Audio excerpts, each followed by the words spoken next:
It makes it an orientation. So like there is now a place where I can go out from and come home to, right? So my world has changed. So the next morning I wake up and I'm like, boy, oh boy, I need to build a path from my lean-to to the path. So I clear a path, right? And I go to sleep that night, and the next morning I wake up to a whole new world because now I have a lean-to and a path, right?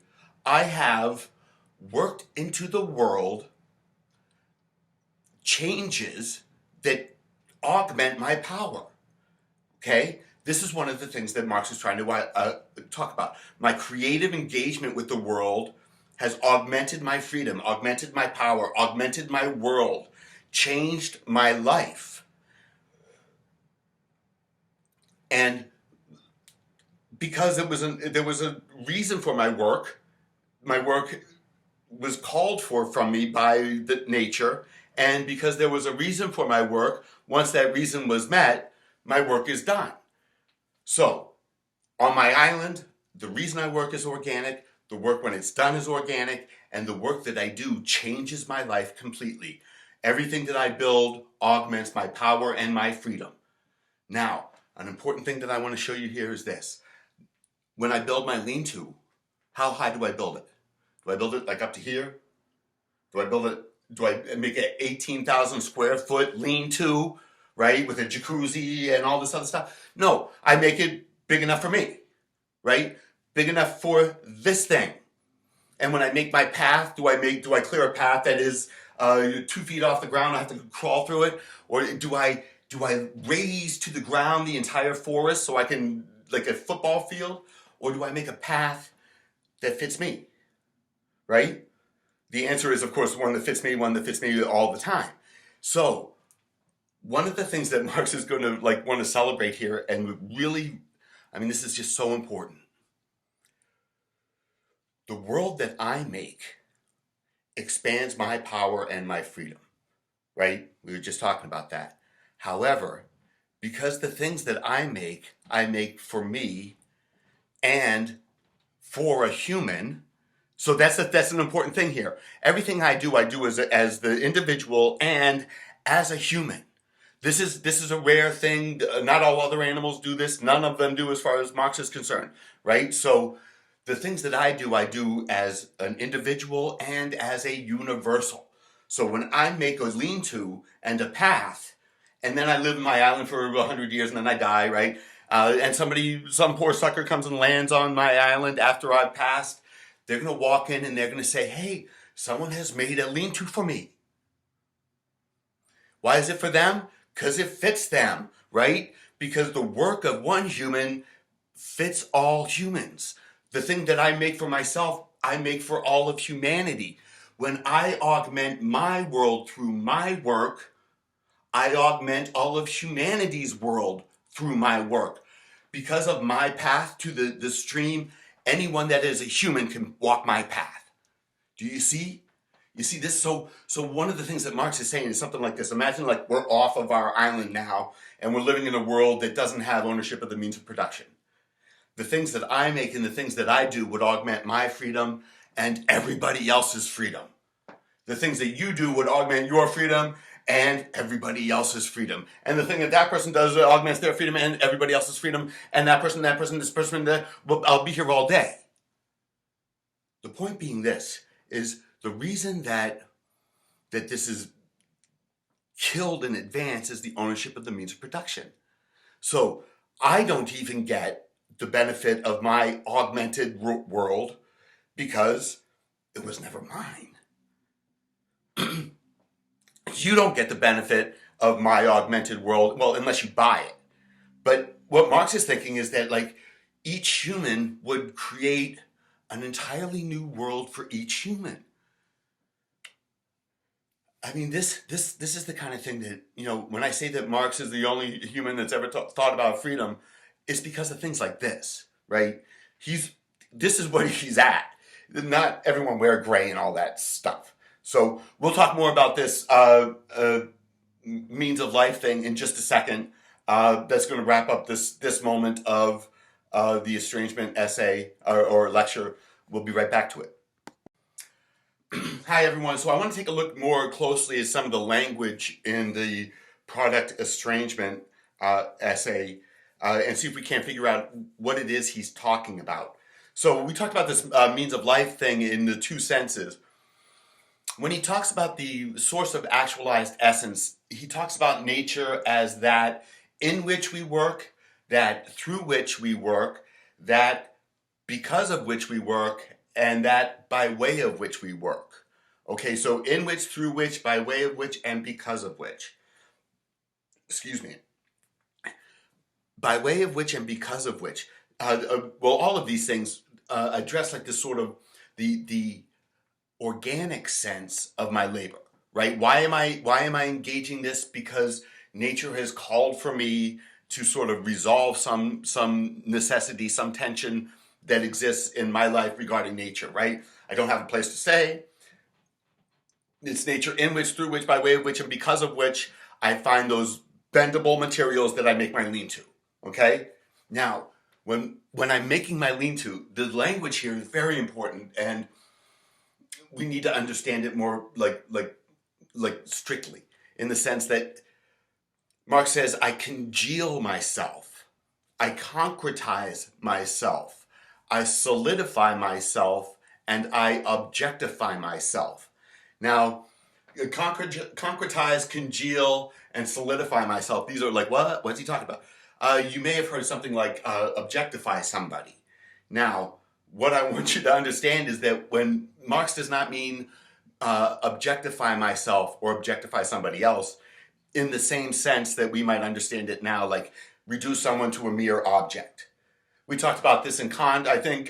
So back in the day when we were talking about Kant, we said that, to make someone a mere use thing removes from them their freedom, and they become something like a mere object for me, right? And that's a bad thing. That's a bad thing for Kant. That's a bad thing for morality. To make somebody an object for myself is problematic. But Marx means something differently here, right?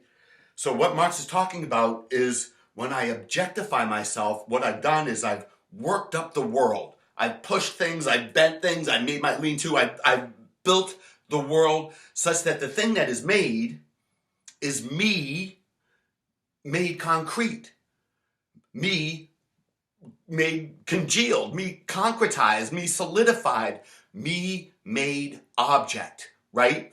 So that my lean-to stands in front of me as myself built into the world, and not like all of me built into the world, but why that lean-to is different from everything else in the world because I built it, right? That is me. That is my energy made concrete. So what this means here, and this is like super important. I mentioned that for Marx, our understanding of ourself comes back at us from the material world.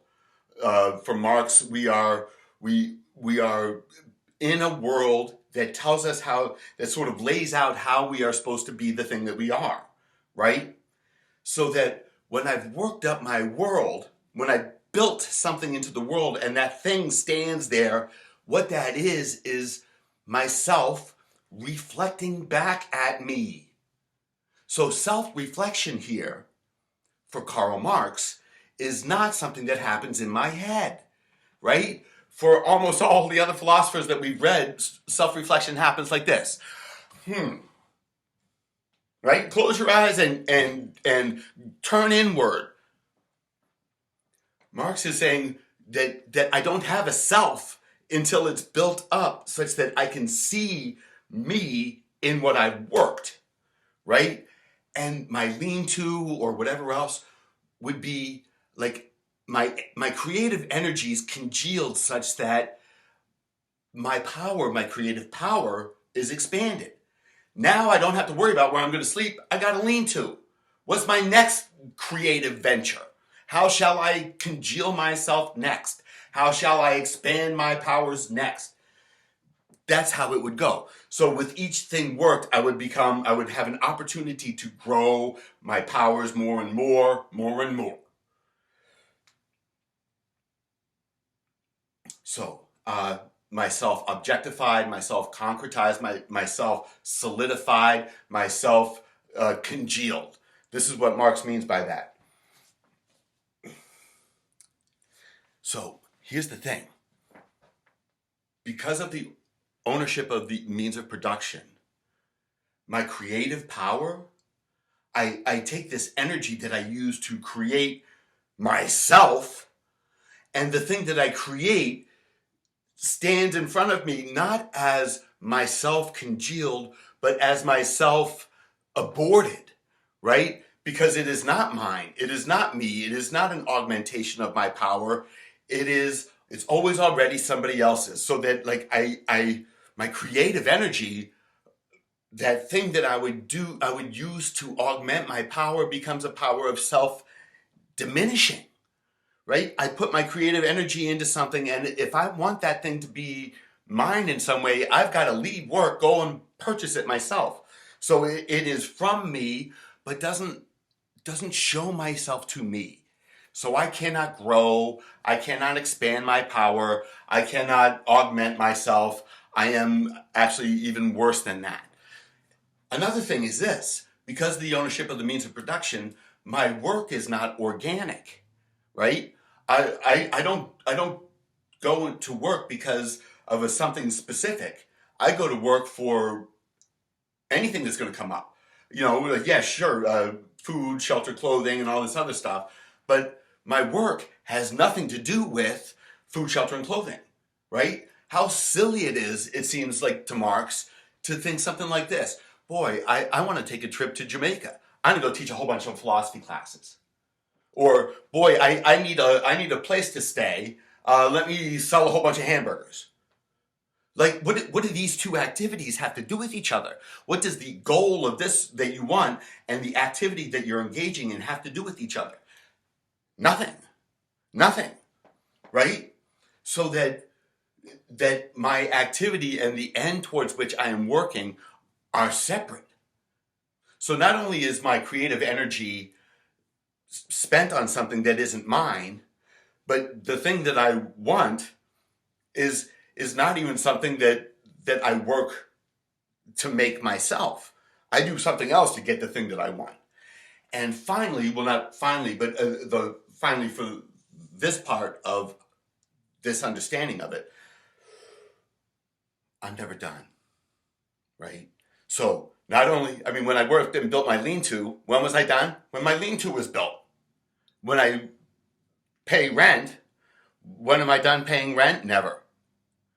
Right? When I buy food, when am I done buying food? Well, when I'm dead, I suppose. So every task I have to do, every job I have to do never comes to an end, because the work that I do and the reason that I'm doing it are separate. Again, like I just said, but not one I'm working towards. Since I'm working toward a goal that has nothing to do with my activity, that my activity and my goal are separate. Plus, once I get my goal, I'm going to have to keep working this activity, because this activity and the goal weren't united. So I take a trip to Jamaica and come back and still have to teach philosophy classes, or or flip burgers, or do whatever else I got to do, because the work that I do has nothing to do with the end towards which I'm working. All right? So because of the ownership of the means of production, my creative power is not mine. My creative power is not augmenting me or anyone else. My creative power has nothing to do with the goal that I'm working toward, and my work never ends. When it was unestranged, my work would end with the finishing of the work, right? Geez, that makes sense. But with labor never ends. So I'm always laboring, even when I get the stuff that I was laboring for. Okay? So the upshot here is this, where if we were unestranged, my work would augment my freedom and my power, and also every human's freedom and power. Because of the ownership of the means of production, I'm not called for work by nature. I am given a job, right? So my job is a task given to me, not one called for from me. You do this, you flip burgers, you teach philosophy classes. That I get a task given to me, and I'm given a wage for that task. And the wage for that task is not one that would liberate me from continuing the task. It's one that keeps me continuing the task. So, where on the one hand I would be augmentative and increasing my power because of the ownership of the means of production, that energy is spent laboring unendingly so that I can survive, so that I can labor unendingly so I can survive, so I can labor unendingly so I can survive. So where one is augmentative, the other one is just repetition, repetition, repetition. Same thing tomorrow, same thing tomorrow, same thing tomorrow. No matter how much your life changes, no matter how many things that you get for you're working for, whatever, same thing tomorrow, same thing tomorrow, same thing tomorrow. So process estrangement now. So this is the second mode of alienation. How it's different from product estrangement is really more of like a matter of the overtime or something like that. Marx says that it's that process estrangement is also the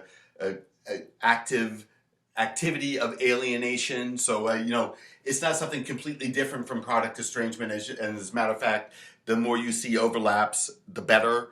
But he says different things here, so I want to highlight this. Process estrangement, he makes like two important points here that I think are worthy of underscoring. The first he says is this, that labor is forced. And what he means by this is really something quite obvious. Like, who here thinks you have to get a job? Who's got to work after you get out of school, or maybe even today, right? I mean this. Who has to work? Has to, right? I'm sure every hand went up. If it didn't, that means you're independently wealthy. So good for you. But you have to work. You got to work. To get money, to get your house, to get your food, to get your car, to get your everything else. You got to work. You have to. So that's not free, right? So even when the work is done, or the thing that you've gotten, that you wanted to get is gotten, you still got to work. You still got to work. You got to work. Your life is going to be a life of work, damn it, whether you like it or not. Okay? So this is forced labor. The second thing that he says about in process estrangement is that work is not satisfactory, but a means of satisfaction. And this, again, just sort of underscores the thing that we've been talking about all along, that I go to work for purposes other than the work that I'm going to do, right? I can, if I got a job standing in the corner, jumping up and down, and it paid $1 million a year, that'd be called a great job because the money is so high. I can get whatever I want. What does jumping up and down in a corner do for me? It's probably going to damage my head, but it's certainly not a thing that works towards any sort of fulfillment or an end or a goal or being done. Tomorrow morning I got to go stand in the corner again. And that's the truth of it no matter what job I've got, right? So I've got to go to work, and the reasons that I'm going to work are other than why I'm working. I go to teach philosophy classes so I can eat and sleep in a heated place with good food, so forth like this, right? At least this is the kind of thing he's getting at. The point being also this, is that the work that you have to go do never finishes. So even if you finish a project at work, guess what? Got to go to work tomorrow, right? That's the kind of thing he's talking about. So not only is it forced, but it's not. I don't engage my work for the reasons that I'm engaging that activity, right? I'm engaging in that activity for reasons that are other than that. So there's this again, here's a resting between me and what I'm doing, a resting between me and my creative powers, a resting of myself from what I am. This is the estrangement. In this process estrangement section, Marx has this I guess it's a famous quote. When we are at work, we are not at home. When we are at home, We are not at work. And again, if you think that he's just talking about being in two different places, like when I'm here, I'm not here, and when I'm here, I'm not here, well, thank you, Marx, for saying the obvious. Why are we bothering to read you? But he doesn't just mean different spaces, different places, right? He means that I am not the person that I am when I am at work, and I am not the person that I am when I am at home. What happens when someone says to you, make yourself at home? You're supposed to like be the person that you are when you are the person that you are, right? Or when you're at home and you're not doing some other task or not kissing up to a boss or being respectful in some other way like that, right? That's what you do at work. One comports oneself differently at work than one does when one is at home. Okay? So Marx is just saying something like this: I'm not the person who I am when I'm at work. That's a problem, right? Then who the hell am I? And even when I get home, I'm not the person that I am because of the ownership of the means of production. I can't be the person that I am until after the revolution. So, product estrangement and process estrangement.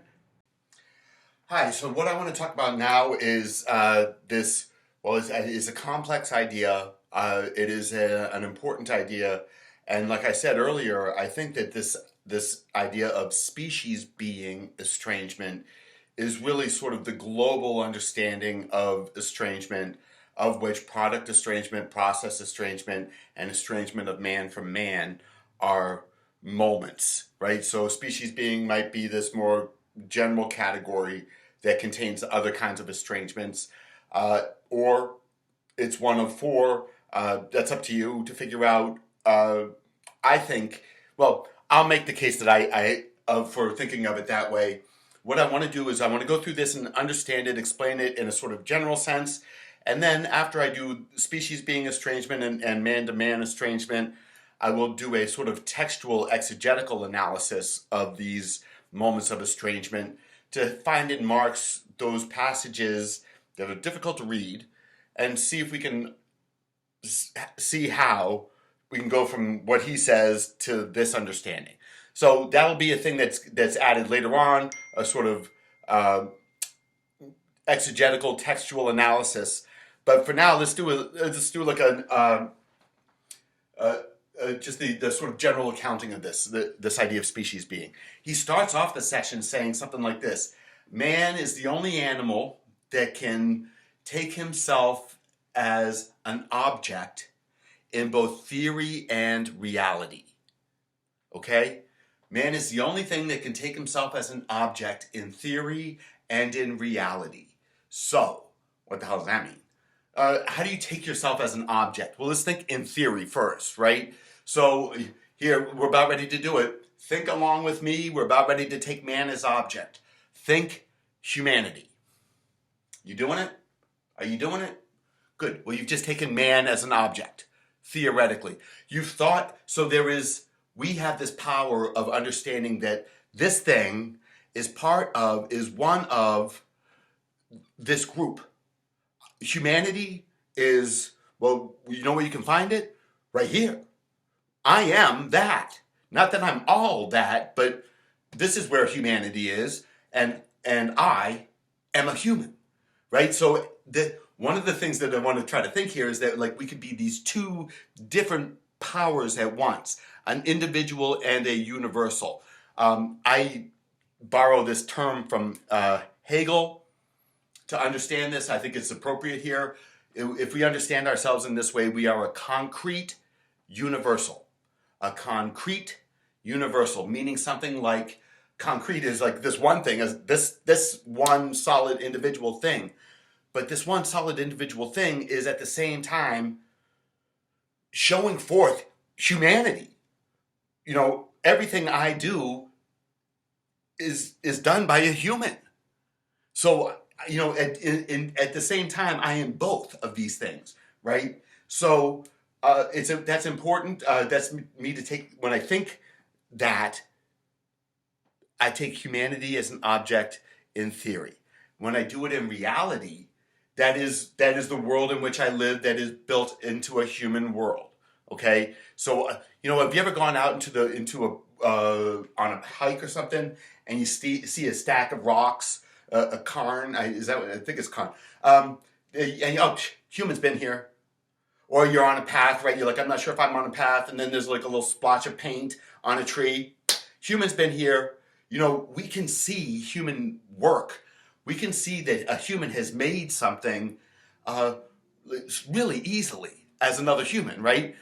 Sometimes it gets tricky, but that's the only time that the decision gets tricky. You know, like, is this a real arrowhead, or is it just like a rock that looks kind of pointy that, you know, it's not really well hewn? So I don't think it's a real arrowhead. It's just a rock that kind of looks like one.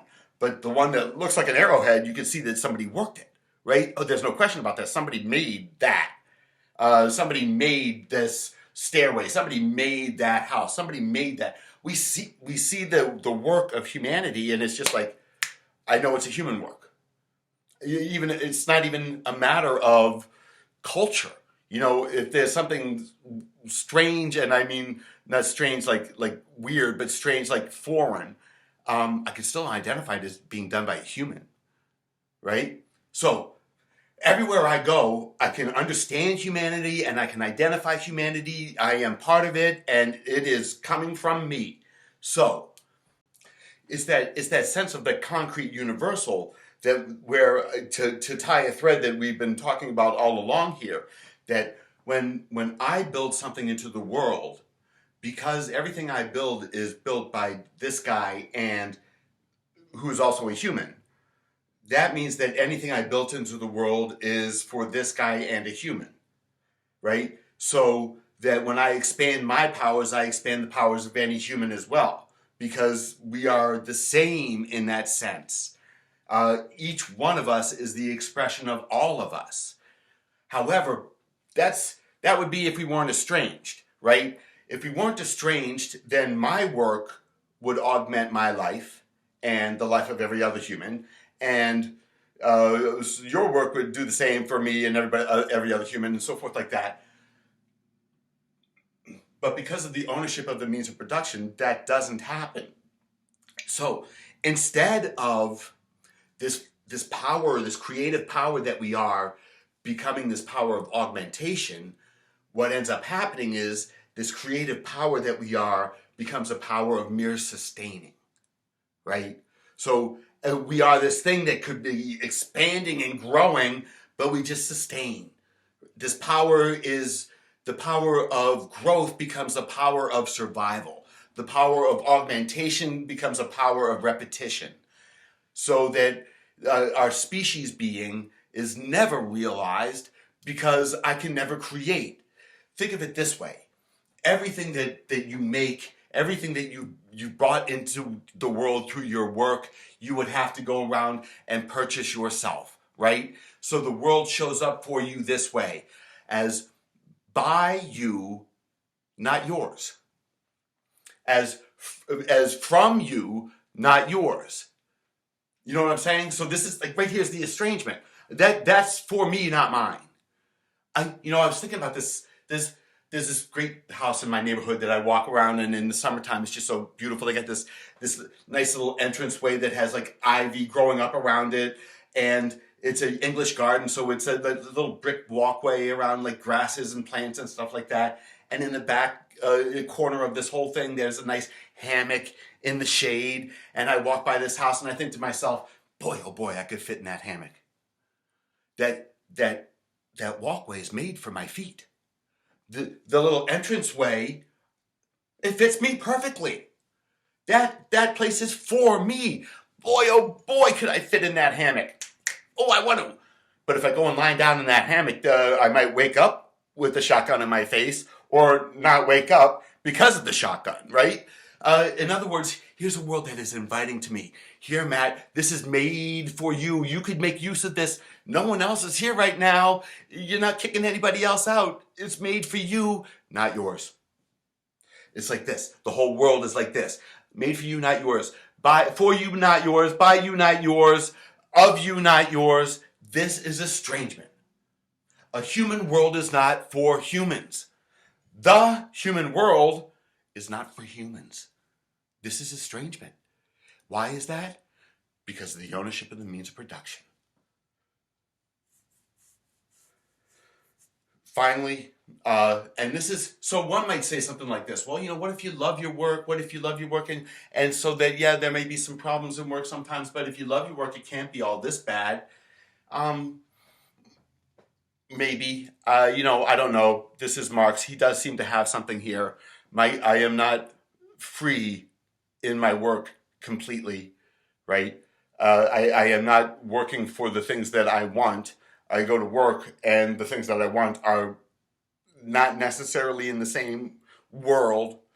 So, but the last one here does seem to make sense. And it seems to me that, well, they all seem to make sense, but this one seems to me like you just can't get away from it.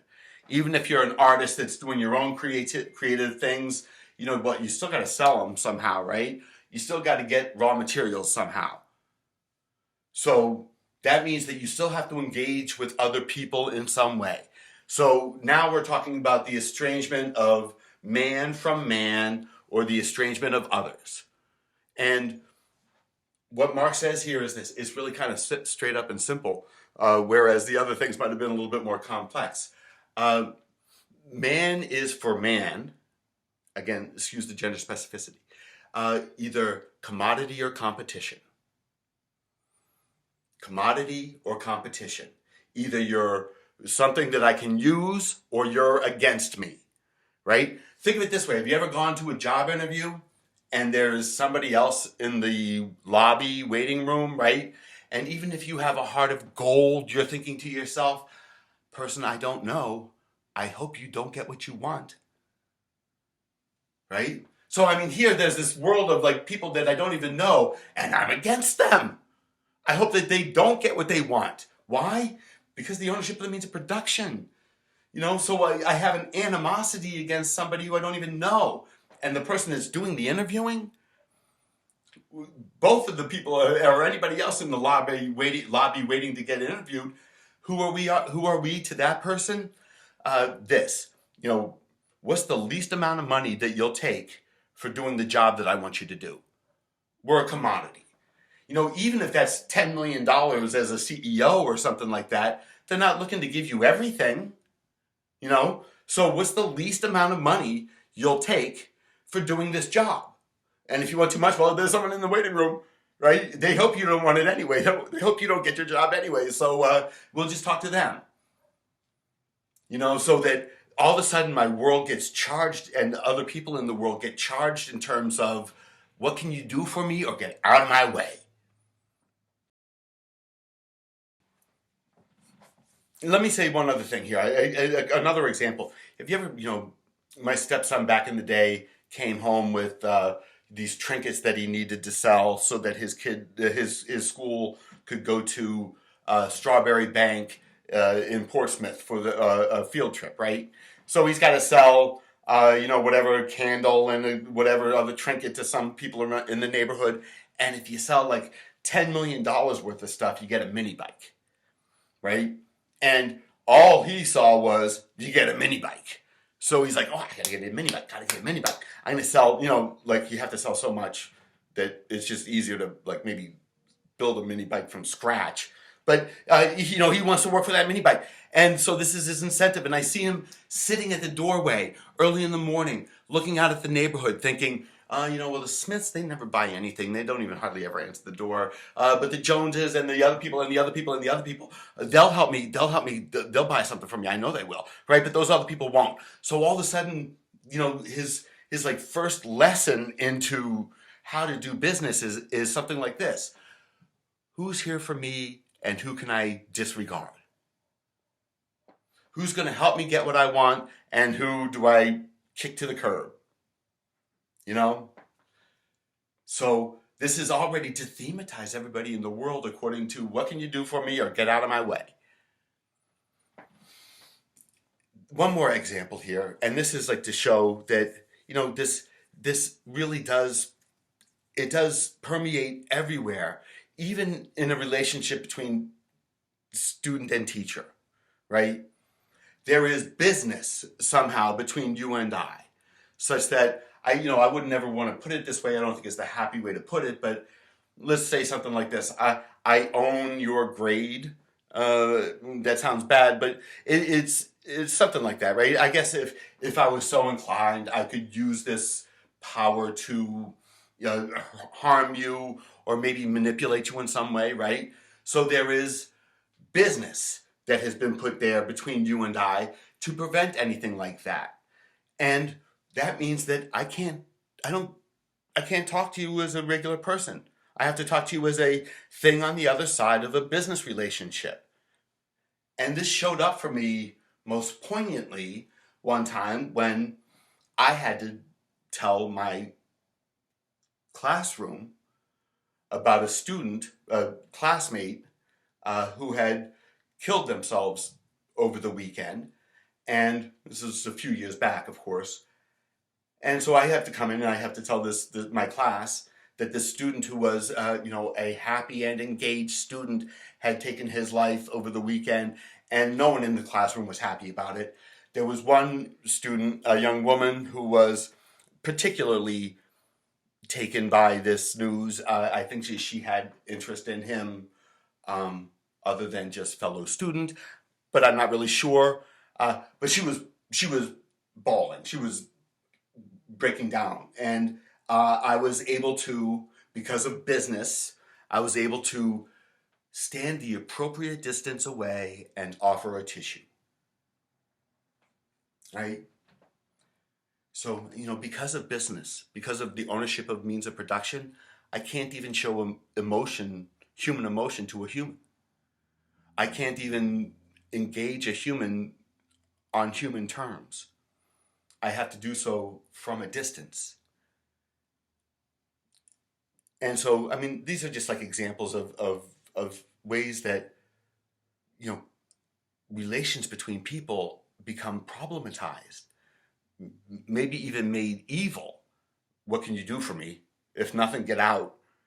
Uh, because of the ownership of the means of production.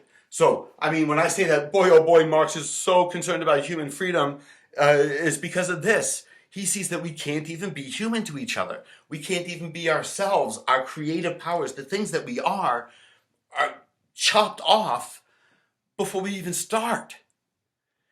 And so this is what Marx means by estrangement or alienation and alienated labor. Okay?